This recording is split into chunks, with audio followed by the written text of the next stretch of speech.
Assalamualaikum warahmatullahi wabarakatuh. Kita salam kenal ya Bapak Ibu. Kita jumpa dalam acara webinar kali ini yang diselenggarakan oleh Nano Center Indonesia. Terima kasih kepada rekan-rekan panitia dari Nano Center Indonesia yang telah membantu di dalam penyelenggaraan acara ini. Ya. Baik, saya mendapat amanat dari panitia untuk menyampaikan materi tentang propolis ini selama sekitar 30 menit. Ya. Materi ini bertujuan mengenalkan kepada Bapak Ibu, ya teman-teman, sebetulnya apa itu propolis, ya, dan bagaimana sejarahnya, sejarah pemakaiannya, ya. Karena boleh jadi masih ada di masyarakat kita yang belum mengenal apa itu propolis, ya. Kalau apa itu madu, ya insya Allah banyak yang sudah tahu, tapi apa itu propolis barangkali belum banyak yang tahu, ya. Oleh karena itu saya izin berbagi, ya, membagi berkas presentasi yang sudah saya siapkan untuk sore ini, ya. Berkas presentasinya sebagai berikut, ya Bapak Ibu, teman-teman. Nah, apa itu propolis, ya? Ini sebetulnya adalah sebuah istilah Yunani, ya. Nah, ini pada judul saya cantumkan huruf Yunaninya seperti apa, ya. Tapi dibacanya sama aja propolis gitu, ya. Tapi huruf Yunaninya seperti itu, ya, tulisannya. Nah, istilah propolis ini, ya, digunakan, ya, pertama kali oleh bangsa Yunani, ya. Dan ada bukti sejarah, ya, yang mencatat penggunaan istilah ini, yaitu sebuah kitab, ya, kitab pengobatan atau materia medica yang ditulis oleh seorang tabib dari Yunani yang bernama Dioscorides, ya. Beliau ini hidup pada sekitar tahun 50 sebelum Nabi Isa, ya. Nah, istilah polis itu, ya, polis itu artinya kota, ya. Jadi maksudnya ini menggambarkan bagaimana suasana sarang lebah, ya. Nah, ini pada layar ini yang sebelah kiri, ini adalah sarang dari lebah bersengat, ya, atau lebah dari genus Apis, ya. Nah, Bapak Ibu, teman-teman bisa lihat di sini ada lubang-lubang seperti ini, ya. Ini bagaikan bidang-bidang di dalam sebuah kota gitu, ya. Jadi ini sebuah kota besar, di dalamnya ada bidang-bidang, ya, sehingga bahan yang melapisi kota ini, ya, kemudian disebut sebagai propolis, ya, bahan pelapis kotanya lebah gitu, ya, kira-kira maknanya seperti itu maksudnya. Nah, kita pahami dulu ya Bapak Ibu, ya teman-teman. Kalau kita lihat gambar yang ada di sebelah kiri ini, ya, ini ada lubang-lubang yang berbentuk segi 6. Ini adalah ciri dari sarang lebah bersengat, ya. Lebah bersengat ini ciri sarangnya berbentuk segi 6, dan segi 6 itu apabila ditempelkan terhadap satu sama lain, dia bisa menempel dengan sempurna, tidak ada celah di antara segi 6 tersebut, ya. Tidak ada celahnya. Nah, ke dalam lubang-lubang inilah kemudian, ya, lebah itu menaruh madu, ya. Nah, ini bagian pada gambar paling kiri ini, ya. Di dalam lubang-lubang segi 6 ini ada cairan yang mengkilap ini, inilah madu, ya. Nah, sedangkan lubang segi 6 yang tertutup segel di atasnya, nah ini ditutupi dengan segel berupa getah, ya, yang berwarna kuning ini, inilah yang disebut sebagai propolis, ya, Bapak Ibu. Jadi lebah ini, ya, menyegel atau membungkus sarangnya itu dengan propolis, antara lain, ya, tujuannya supaya sarangnya itu lebih hangat, ya, kemudian terlindung dari pengaruh cuaca atau udara di sekitarnya, ya. Selain juga supaya hewan-hewan pengganggu lainnya tidak bisa masuk, ya, entah itu semut atau serangga lainnya, ya. Juga untuk melindungi sarangnya ini dari bakteri, ya, dari bakteri, dari mikroba yang patogen, ya. Ini adalah gambar sarang, ya, dari lebah bersengat. Sengat itu adalah seperti duri pada bagian ekornya lebah itu, ya. Sengat itu adalah alat pertahanan yang diberikan oleh Allah kepada makhluk lebah ini, ya, dari genus Apis ini. Jadi kalau dia merasa ada suatu makhluk yang membahayakan dia, yang ukurannya lebih besar daripada dia, maka lebah ini, ya, yang tugasnya sebagai lebah tempur, nah, dia akan menusukkan sengatnya itu ke makhluk tersebut, ya, sehingga nanti racun pada sengat tersebut, ya, mengalir ke badan targetnya itu, ya, makhluk yang menjadi targetnya itu. Tetapi biasanya setelah dia menusukkan sengat itu, ya, si sengat itu patah dari ekornya dan kemudian si lebah ini mati, ya. Jadi sebetulnya lebah menusukkan sengatnya itu sebetulnya adalah misi bunuh diri, ya, untuk mempertahankan sarangnya. Nah, yang kita lihat di sebelah kanan ini adalah gambar sarang lebah juga, tapi dari genus lebah yang lain, yaitu lebah tanpa sengat. Nah, ini unik, ya, Bapak Ibu. Jadi ternyata di dunia ini ada juga lebah yang tidak pakai sengat. Dia tidak tidak menyakiti kita, ya. Jadi kalau kita dekat-dekat dengan sarangnya, tangan kita julurkan begini ke sarangnya, itu tangan kita aman, ya, insya Allah. Nah, ini ciri khasnya adalah sarangnya berbentuk lingkaran-lingkaran seperti ini, ya, lonjong-lonjong atau bulat-bulat seperti ini, ya. Isinya juga sama, di situ ada madu, ya. Nah, tetapi Bapak Ibu teman-teman bisa lihat kalau segi 6 ini kita jajarkan, kita rapatkan, tempelkan satu sama lain, maka tidak ada bidang yang tersisa di antara segi 6 tersebut, ya. Tidak ada celah, ya. Nah, sehingga ini betul-betul rapat sarangnya ini. Sedangkan kalau sarangnya berbentuk lingkaran begini, ya, atau bulatan, ya, lonjong, maka ada celah seperti ini, ya, di antara sarang tersebut, ya. Ada celah-celah seperti ini. Nah, celah-celah inilah yang kemudian ditutupi dengan propolis, ya.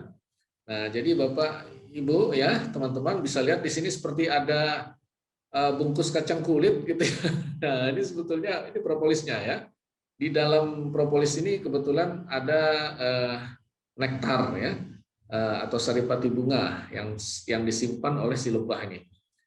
Nah, di Indonesia, ya, lebah tanpa sengat ini justru merupakan penghasil propolis, ya.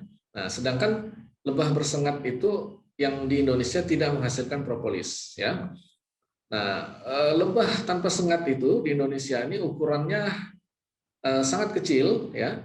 Jadi kalau si lebah bersengat nih, katakanlah ukurannya sekitar bisa besar, ya, ukurannya. Nah, lebah tanpa sengat ini mungkin sekitar sepertiganya atau seperempatnya ukurannya, ya. Jadi hampir sebesar nyamuk, ya, dan warnanya juga hitam gelap, ya, sehingga kita kadang keliru membedakannya, ya. Kita kira itu nyamuk, padahal ini adalah lebah tanpa sengat, ya. Nah, jadi sekilas perbedaan seperti itu, Bapak Ibu, ya. Jadi propolis itu bukan madu, ya. Propolis itu adalah getah pada sarang lebah, ya. Dan istilah ini berasal dari bangsa Yunani, ya. Pertama kali disebutkan oleh orang-orang Yunani, ya, antara lain Dioscorides, ya, seorang tabib dari Yunani pada sekitar 50 tahun sebelum Masehi. Nah, bagaimana propolis ini atau lebah ini bisa menghasilkan getah, ya, seperti propolis ini? Jadi ternyata lebah ini kan dia terbang, ya, keluar dari sarangnya, mungkin radiusnya sekitar paling jauh 500 meter dari sekitar sarangnya, ya. Dia keliling gitu, ya. Nah, di sekitar sarangnya itu dia mengumpulkan antara lain saripati bunga, ya, dan juga apa namanya, getah ya. Jadi dia makan bunga-bungaan, buah-buahan. Nah, salah satunya adalah getah. Dia menyedot getah ini ya, kemudian dia tampung di perutnya, kemudian dia bawa terbang ke sarangnya. Nah, kemudian dia muntahkan lagi getah ini untuk keperluan membungkus sarangnya tersebut ya. Nah, oleh karena getah ini asalnya juga dari getah pohon, maka sisa-sisa sifat dari getah pohon ini terbawa pada sifat propolis ya. Jadi kalau kita lihat komposisinya propolis itu sebagian besarnya merupakan resin ya. Jadi senyawa perekatnya pada getah itu ya. Kemudian ada lilin di situ, dan inilah yang biasanya dipisahkan ketika kita ingin bikin produk jadi ya, botolan propolis itu. Kemudian ada minyak atsirinya ya, yang membuat propolis itu baunya khas ya. Ada saripati bunga juga, dan terakhir ya sekitar 5% itu ada senyawa organik. Dan senyawa organik inilah yang kemudian berperan ya di dalam aktivitas propolis itu. Nah, Bapak Ibu ya perlu mengetahui bahwa madu ya, madu yang kita kenal itu adalah sebetulnya adalah kandungan utamanya adalah karbohidrat ya. Jadi madu itu adalah sumber energi baik untuk lebah itu sendiri maupun untuk makhluk lainnya. Nah, tetapi kandungan senyawa organik untuk pengobatannya itu tidak sebanyak pada propolis. Ya. Jadi kalau dibanding-bandingkan antara madu dengan propolis, ya, madu itu kaya karbohidrat, propolis tidak, ya. Tetapi propolis ini kaya akan senyawa organik yang berkhasiat tersebut, ya. Kita akan lihat namanya apa ya pada slide berikutnya. Nah, jadi golongan senyawa organik yang berkhasiat itu, ya, itu dinamakan golongan flavonoid, ya. Flavonoid itu cirinya adalah dia berwarna ya, senyawa-senyawa flavonoid ini berwarna dia. Nah, jadi kalau kita melihat ya bahan baku propolis itu di dunia ini ada 3 ya yang umum kita temukan. Ada propolis merah, ada propolis hijau, ya, dan propolis coklat. Nah, propolis merah atau hijau ini adanya di daerah seperti Brazil, ya. Sedangkan di Indonesia yang lazim ini adalah propolis coklat. Makin gelap warna suatu bahan propolis, ya, bahan baku propolis ini, berarti kandungan senyawa flavonoid di dalamnya itu makin banyak, ya, Bapak Ibu. Jadi tidak perlu minder, misalnya, wah ini propolisnya Brazil kayaknya lebih oke nih, soalnya warnanya hijau misalnya ya. Nah, itu justru yang coklat itulah yang lebih banyak ya propolisnya, insya Allah. Oke, nah kemudian yang bisa saya sampaikan juga di sini ya, apa itu sebetulnya senyawa flavonoid ya, Bapak Ibu teman-teman. Saya bisa kasih lihat salah satu contohnya ini adalah quercetin ya, yang juga terdapat pada propolis. Quercetin ini bisa kita temukan pada buah-buahan ya, pada daun tanaman ya. Jadi bagian yang berwarna dari tanaman itu ya, itu pada umumnya mengandung senyawa quercetin ini ya. Nah, Bapak Ibu, teman-teman bisa lihat senyawa quercetin ini punya suatu ciri yang saya beri lingkaran merah di sini, yaitu cincin aromatik di sini, ya, cincin segi 6 ini yang ada ikatan rangkap berselang-seling, ya, rangkap tunggal, rangkap tunggal, rangkap tunggal, ya. Kemudian ada gugus OH atau hidroksi menempel di situ, ya. Nah, dan OH-nya nggak cuma satu, tapi banyak, ya. Nah, yang seperti ini disebut sebagai gugus fenolik, ya. Dan karena fenoliknya nggak cuma satu, ya. Nah, ini sehingga senyawa seperti ini disebut sebagai senyawa polifenol, ya. Nah, apa keistimewaan dari senyawa polifenol itu? Nah, senyawa dengan struktur seperti ini dia bisa menangkap elektron bebas, ya. Elektron bebas, ya, itu bergentayangan di sekujur badan kita ini, ya. radikal bebas, kita sebutnya radikal, ya. Kalau dia tidak berpasangan itu kita sebut radikal. Dan radikal ini menggerogoti lemak atau lapisan lipid di kulit dan daging kita, ya, sehingga kita terlihat keriput atau menua, ya. Nah, dengan adanya senyawa polifenol seperti ini, ya, proses pelapukan senyawa-senyawa lemak di badan kita itu bisa dicegah, ya. Radikalnya itu ditangkap, ya, oleh struktur polifenol seperti ini, ya. Sehingga ya tadi penggerogotan atau proses oksidasinya bisa dicegah, ya. Oleh karena itu senyawa polifenol, ya, atau flavonoid seperti ini juga disebut sebagai antioksidan, ya. Dia bisa mencegah oksidasi, ya, mencegah reaksi oksidasi. Nah, pada layar yang saya tampilkan ini ada daftar beberapa makanan, ya, atau bahan pangan yang diurutkan berdasarkan kemampuan antioksidannya, ya. Dari mulai wortel, nanas, mangga, ya, dan seterusnya, sampai ke apel merah, bawang putih, kedelai, dan propolis.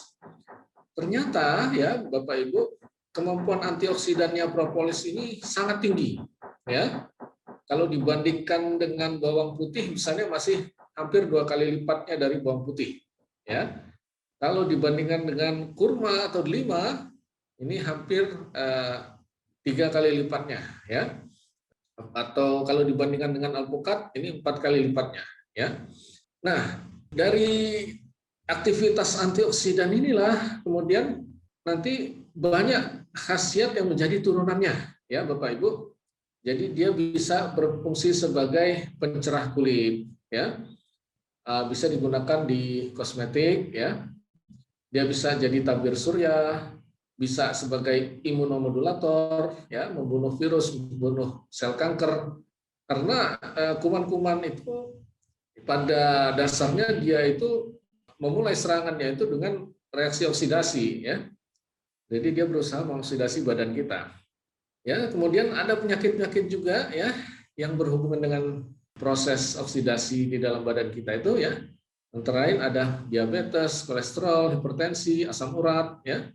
Itu kalau orang yang menderita penyakit ini rajin mengonsumsi, ya, bahan-bahan antioksidan seperti di sebelah kanan ini, ya, insya Allah penyakit-penyakit ini bisa berkurang, ya, dengan drastis, gitu.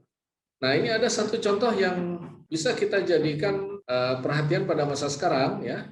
Kita sekarang sedang mendapat cobaan, ya, adanya wabah COVID-19 ini.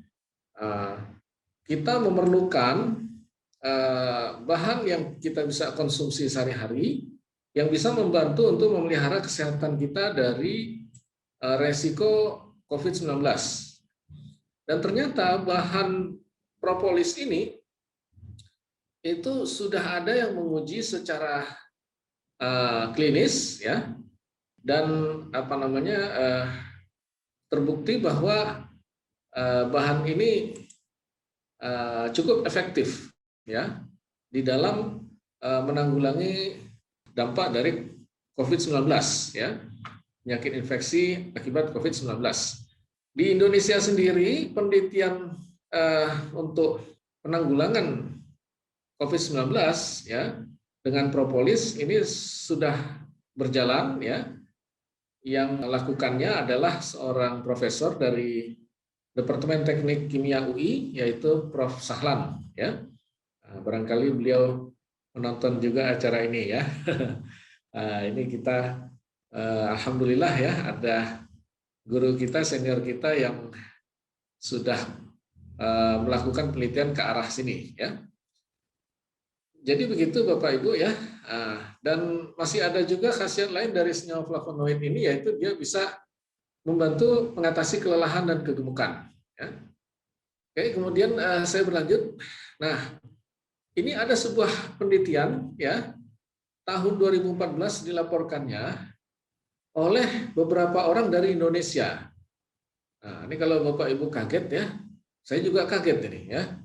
Ternyata udah sekian tahun yang lalu ada orang Indonesia meneliti ya khasiat propolis untuk pengobatan dengue ya. Dengue-nya yang sudah hemoragik ya, yang sudah eh, menyebabkan perdarahan ya. Dan ternyata efeknya ini juga bagus ya. Nah, jadi dikatakan di sini kesimpulan mereka adalah jadi dibilang poten ya, poten itu berpotensi dia untuk dijadikan sebagai atau diterapkan di dalam pengobatan demam berdarah ya. Ini dari Indonesia Bapak-bapak ya, Bapak Ibu, teman-teman, penelitiannya dari Indonesia dan sudah sampai ke tingkat klinis ya, ke tingkat manusia. Bukan cuma studi pendahuluan in vitro, in vivo, bukan ya. Ini sudah klinis ya, sudah terbukti. Nah, jadi ini ada satu alternatif lagi kita untuk ikhtiar. Nauzubillah min dzalik ya, kita selalu berharap ya, kita berharap supaya selalu sehat. Tapi seandainya kita menghadapi gejala seperti ini, ya mudah-mudahan ini bisa jadi salah satu alternatif untuk ikhtiar kita ya, Bapak Ibu teman-teman. Oke, kemudian selanjutnya, nah tadi saya sempat menyampaikan bahwa lebah itu ya menggunakan propolis itu untuk melapisi sarangnya supaya telur-telur di sarangnya itu enggak dihinggapi oleh bakteri ya atau jamur ya. Nah, oleh karena itu ya dari sini kita bisa ambil pelajaran bahwa propolis itu punya khasiat antibakteri dan anti jamur. Nah, dari sini turunannya pemakaian untuk keperluan sehari-hari ini banyak ya Bapak Ibu ya. Bisa kita pakai untuk pengawet makanan dan minuman ya insya Allah. Karena yang bikin makanan minuman itu busuk kan bakteri ya. Jadi minuman instan ya yang di botol ya yang kita lihat di minimarket misalnya ya, itu bisa diawetkan dengan menambahkan propolis ke dalamnya ya. Kemudian kalau kita merasa mulut kita itu agak rasanya kurang seger gitu ya, nah, kita bisa pakai semprotan ya, penyemprot itu yang bahannya dari propolis ya. Dan ini ada satu contoh yang saya tampilkan di sini ya. Khasiat propolis ya bismillah sebagai anti jerawat ya. Ini ada sebuah penelitian yang dilaporkan melalui jurnal ya dari Mesir tahun 2015.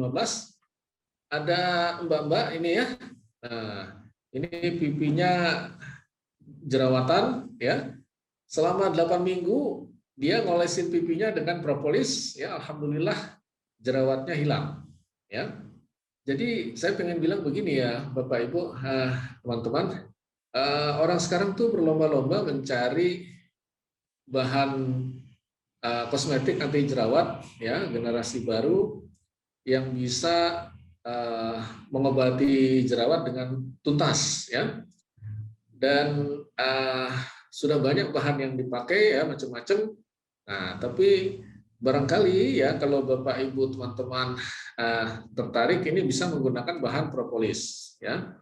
Kemudian propolis ini juga bisa ditambahkan ke pembersih tangan ya, hand sanitizer ya, ke sabun atau krim cukur kalau untuk laki-laki ya. Ke tisunya bayi juga ya. Kalau bayi habis buang air besar ya, kita bersihkan dengan tisu basah. Nah, itu tisu basahnya bisa ya ditambahkan dengan ditambahi propolis ya, dibikin sediaan tertentu ya, yang membuat itu bisa mematikan bakteri ya. Kemudian juga ya untuk pembersih khusus wanita ya. Ini kalau ini saya ngomongnya agak malu ya masalah ini. Nah, tapi saya bisa tampilkan di slide berikutnya. Lagi-lagi ini ada sebuah penelitian dari Indonesia sendiri ya. Ini kita bukan ngomong penelitian dari Yunani atau dari Arab ya. Ini penelitian dari Indonesia masih seger tahun 2020 ya Bapak Ibu. Ini yang meneliti. Nah, ini yang saya bilang tadi ada Prof. Muhammad Sahlan dari Departemen Teknik Kimia ya, Fakultas Teknik UI ya. Nah, beliau ini meneliti bahwa propolis itu bisa digunakan untuk terapi penyakit keputihan, ya, vaginal candidiasis, ya, penyakit keputihan, dan cukup efektif, ya, bahan ini. Nah, jadi demikian ya Bapak Ibu. Nah, jadi kalau tadi ya penggunaannya ada yang untuk bagian dalam atau internis, ya, untuk mengatasi hipertensi, ya, asam urat dan sebagainya, atau diabetes, ya. Nah, ini juga untuk luar, ya, untuk daerah luar tubuh, ya, kulit, ya, ini. Nah, tadi ya sudah di awal sudah diperlihatkan Bapak Ibu, ya, bahwa propolis itu bukan madu, ya. Propolis itu adalah getah pelapis atau pembungkus sarang lebah, ya. Nah, ada orang yang pernah membandingkan aktivitas antibakteri propolis versus madu, ya, dalam hal ini terhadap bakteri Staphylococcus aureus dan E. coli, ya. Nah, setelah diukur ya aktivitasnya, nah ternyata propolis itu cuma butuh dosis yang sedikit saja untuk mematikan bakteri-bakteri ini, ya. Ini adalah bakteri, kalau E. coli ini bakteri yang merusak atau mengganggu usus kita, ya, sehingga kalau kita sakit perut akibat makan makanan yang tidak bersih, ini disebabkan oleh bakteri E. coli ini, ya. Sedangkan ya madu itu membutuhkan dosis yang jauh lebih tinggi, ya, untuk bisa mematikan bakteri-bakteri tersebut, ya. Bisa 100 kali lipat dosisnya ini baru bisa setara kemampuannya dengan propolis, ya. Itu tadi yang saya bilang Bapak Ibu. Madu itu kandungan utamanya adalah karbohidrat. Dia adalah sumber energi, ya. Bukan untuk pengobatan. Yang pengobatan itu adalah propolisnya, ya, bukan madunya. Baik, ini sudah sampai ke bagian kedua. Nah, sekarang kita lihat bagian ketiga, ya. Lebih khusus lagi pemakaian propolis, ya, khasiat propolis ini sebagai obat luka serbaguna, ya. Dia bisa membantu mengobati gusi berdarah. Jadi kalau ada sariawan-sariawan, Bapak Ibu bisa kumur-kumur saja dengan propolis, ya.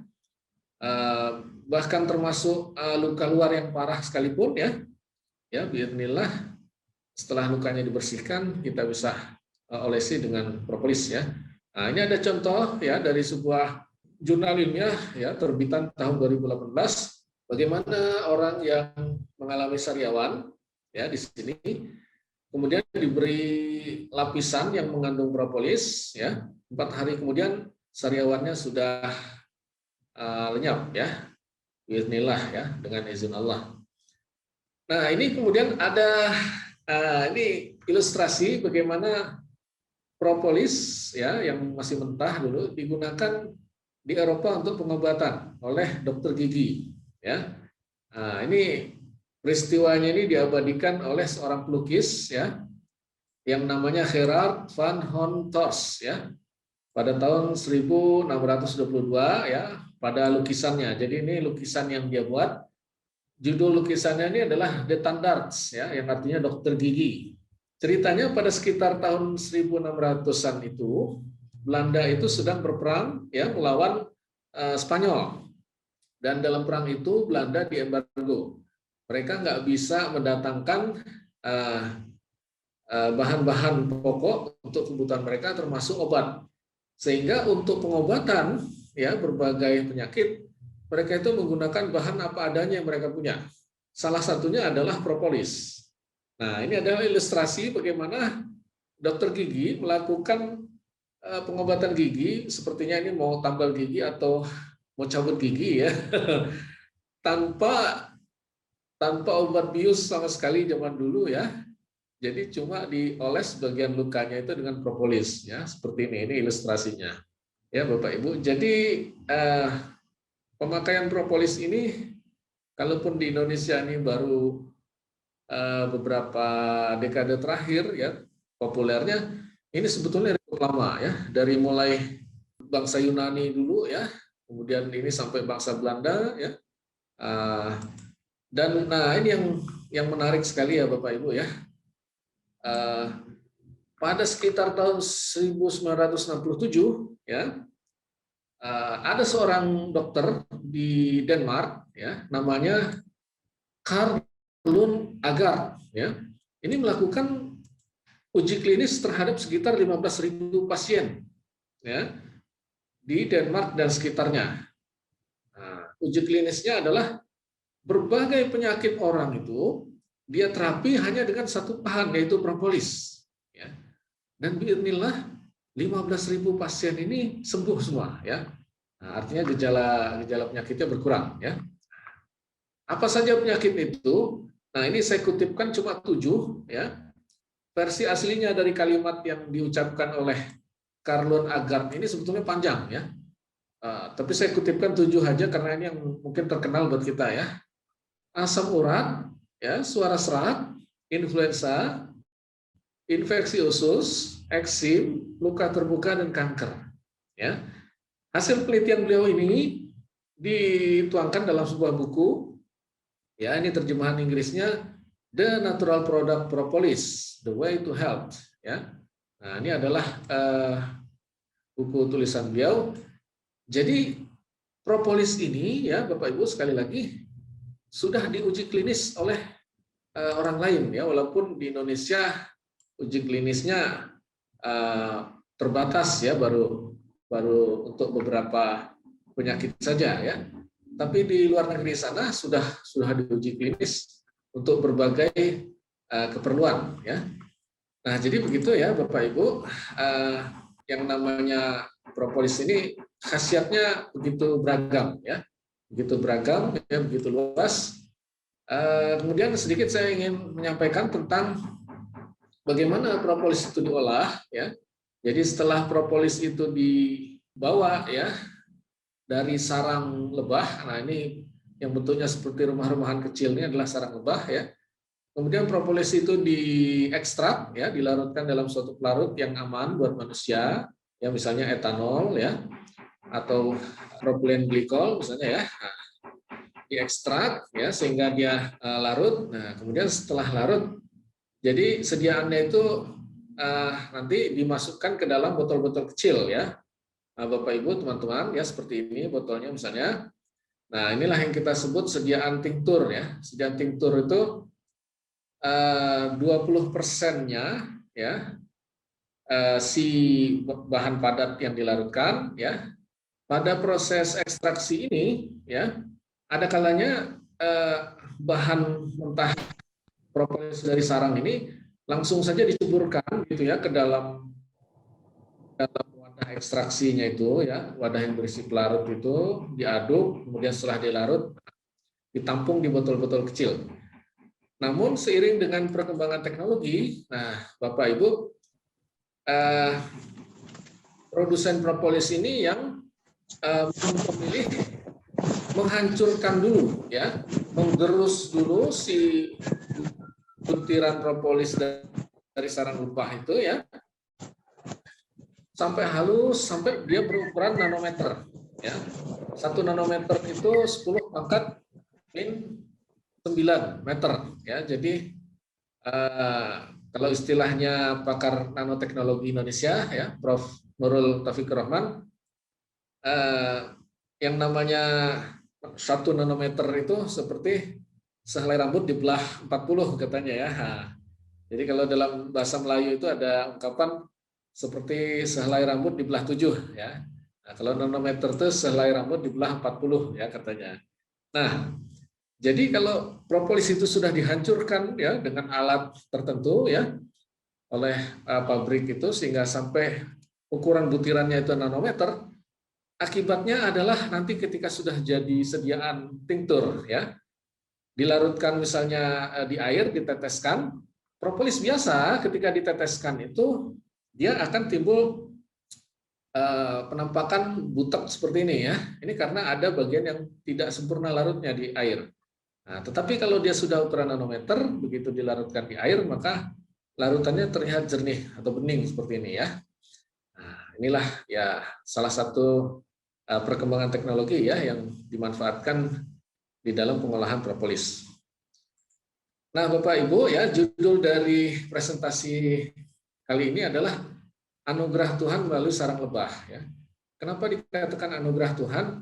Jadi Bapak Ibu ya, khususnya yang muslim, ini di dalam Al-Qur'an surat An-Nahl ayat 68 sampai 69 ada ungkapan seperti ini ya.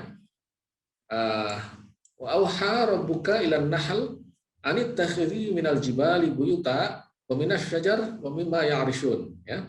Terjemahannya adalah sebagai berikut ya. Kemudian ada kalimat berikutnya, summa kuli min kulli tsamarat fasluki subula rabbiki dzulula. Yakhruju min butuniha syarabun mukhtalifun alwanuh ya. Yang artinya adalah dari perut lebah itu keluar minuman yang bermacam-macam warnanya ya. Nah, perut lebah itu yang mana? Nah, ini ditunjukkan di gambar pojok kanan bawah ini ya. Jadi badan lebah itu terdiri dari 3 bagian, ada bagian kepala, bagian dada atau toraks, dan bagian perut. Ya. Nah, di dalam bagian perut ini ada satu kantong ya di dalam perutnya itu ya, kantong madu gitu ya bisa kita bilang. Nah, semua yang dia makan, baik itu tadi ya saripati bunga-bungaan atau dari buah-buahan atau dari getah ya, getah pohon, itu semua dia taruh di kantung di perutnya ini ya untuk dia bawa ke sarangnya. Kemudian di sarangnya itu barulah dia keluarkan ya untuk berbagai keperluan. Nah, kemudian ya ini agak sedikit bicara soal agama ya Bapak Ibu teman-teman ya. Ada kalimat begini lanjutannya. Fihi syifa'un linnas ya. Pada cairannya lebah itu ya yang keluar dari badan lebah itu ada syifaun ya, ada penyembuh gitu ya bagi manusia. Bapak Ibu teman-teman, kata syifa ya di dalam Al-Qur'an ini punya makna 2 kemungkinan ya. Obat untuk badan dan obat untuk jiwa ya. Ada kalanya Al-Qur'an ini menyebutkannya syifaun lima fi sudur ya. Jadi obat bagi perasaan-perasaan kita ya, penyakit-penyakit di dalam dada kita. Tapi satu-satunya tempat ya di dalam Al-Qur'an ini di mana Allah Ta'ala menyebutkan tentang obat, tapi maksudnya adalah obat untuk badan, itu adalah di surat An-Nahl ayat 68-69 ini, ya hubungannya dengan lebah ini. Jadi ya Bapak Ibu, saya ingin mengatakan begini ya, satu-satunya obat badan yang digaransi langsung oleh Tuhan Sang Pencipta itu adalah propolis, atau maksud saya keluarannya lebah ya, baik itu madu, propolis dan lain-lain ya, keluarannya lebah ini. Karena apa? Jadi Tuhan ini kan ingin hambanya ini berlomba-lomba dalam kebaikan, dan untuk bisa beramal soleh secara konsisten badannya kan mesti sehat ya. Nah, jadi supaya badannya sehat, Allah Ta'ala ini memberitahu caranya supaya sehat itu bagaimana gitu kan. Nah, dikasih tahu minumlah apa sediaan-sediaan dari lebah ini ya. Jadi satu-satunya bahan alam yang digaransi langsung oleh Allah Ta'ala untuk pengobatan itu adalah berbagai bahan alam yang dihasilkan oleh lebah ini ya. Nah, jadi makanya inilah kemudian yang menjadi penutup ya presentasi saya pada sore ini. Saya punya satu saran begini Bapak Ibu ya, minumlah propolis tiap pulang dari bepergian. Kita sekarang ini dalam suasana wabah COVID-19, kita perlu memelihara kekebalan tubuh kita ya dari berbagai penyakit. Nah, yang sudah saya amalkan ya sehari-hari, ikhtiar saya adalah setiap saya pulang dari bepergian ya, entah itu bekerja atau saya bepergian dengan keluarga ya dan lain-lain, ya insya Allah saya selalu pulangnya itu minum propolis ya. Waktu itu saya belum divaksin, jadi saya ikhtiarnya dengan meneteskan 3 tetes propolis ini pada 1 gelas air ya, kemudian saya minum. Nah begitu sebagai penutup ya dari presentasi saya, semoga bermanfaat ya Bapak Ibu.